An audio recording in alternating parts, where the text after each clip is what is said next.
And now the Omega Institute is proud to introduce Terence McKenna.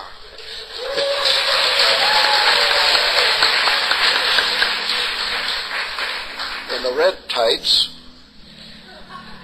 And Ralph Abraham in the faded denims.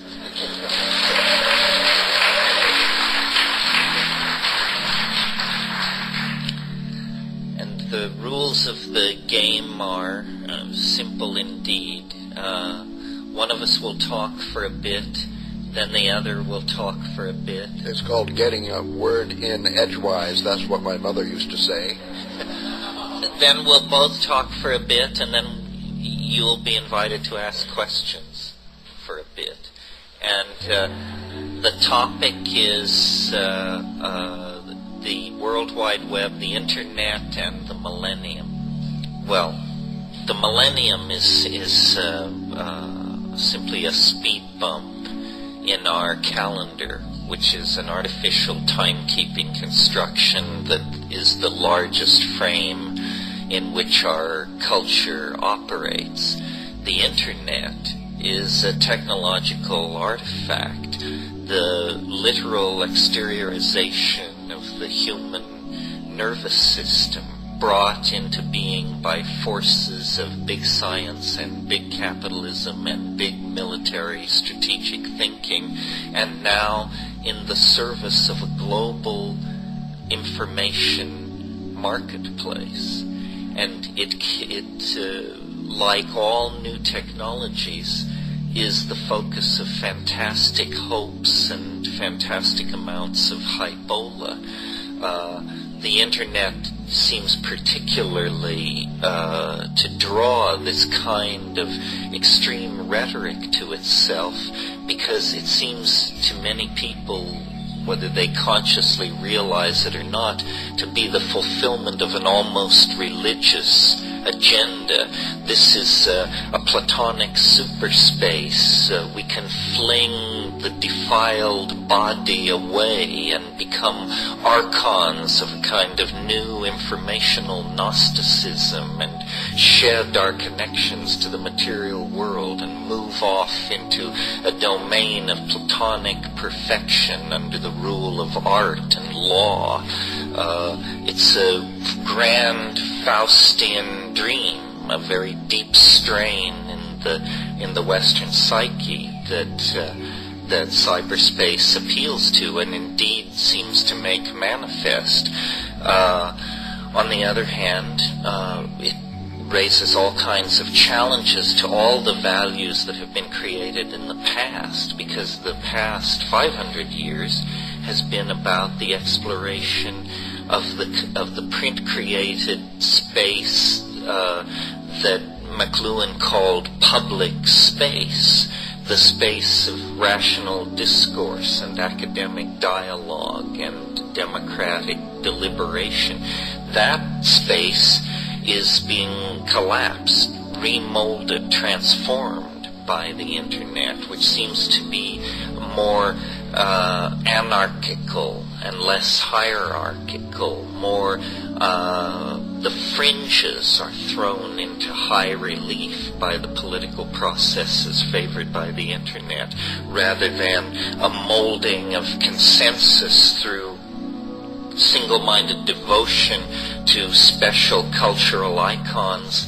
The Internet empowers unbelievable diversity and abandonment of any effort at building consensus or indeed polity or community at all.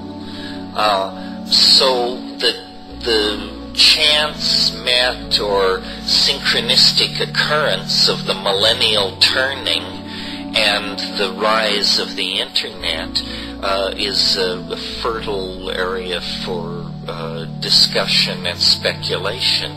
The entirety of the 20th century was, it may be remembered as the informational century or the pre-digital era. All the technologies that now go into the Internet were perfected under the umbrella of modernism, with its marriage of big science to market forces and that sort of thing. The simple search for entertainment and money seems to have ushered in a whole pantheon of strange genies that now beckon with pseudo forms of immortality, gender-bending forms of sexuality, strange new dimensions of information and control that the internet sets up. I mean, it's a brand new world out there, folks. It's as profound a shift in cultural values as the introduction of the phonetic alphabet or urbanization or something like that. And because the turn of the millennium